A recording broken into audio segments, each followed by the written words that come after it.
I'm Forrest Saunders at the Capitol. We're less than 24 hours away from the start of a trial to determine if Governor Ron DeSantis overstepped his authority when he ousted former Hillsborough County state prosecutor Andrew Warren back in August.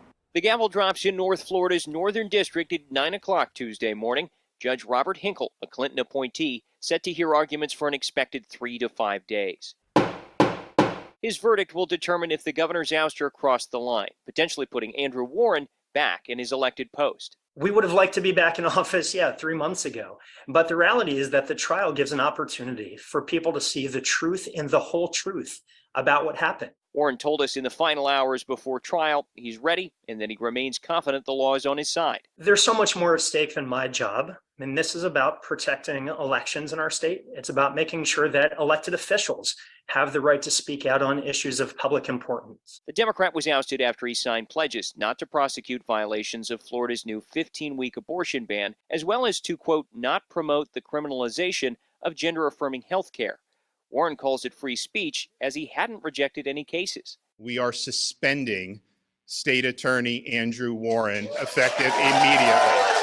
Even so, Governor Ron DeSantis announced that suspension on August 4th, alleging the prosecutor was neglecting his duty. When you flagrantly violate your oath of office, when you make yourself above the law, you have violated your duty.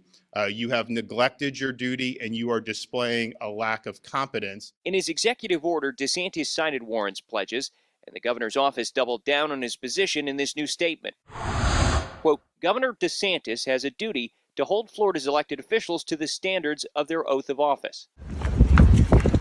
The trial is expected to focus on whether Warren's pledges were the motivation for the suspension and if they're protected speech. Judge Hinkle will also have a pile of evidence to sift through. Attorneys have gathered records leading up to the suspension, plus 14 depositions, which include high-ranking officials in both the governor's and Warren's office. Now, a pretrial hearing last week determined that Governor DeSantis is not going to have to testify in this upcoming trial, and Warren's legal team didn't seem too bothered by it, suggesting that they have confidence that they can prove their case without DeSantis' testimony.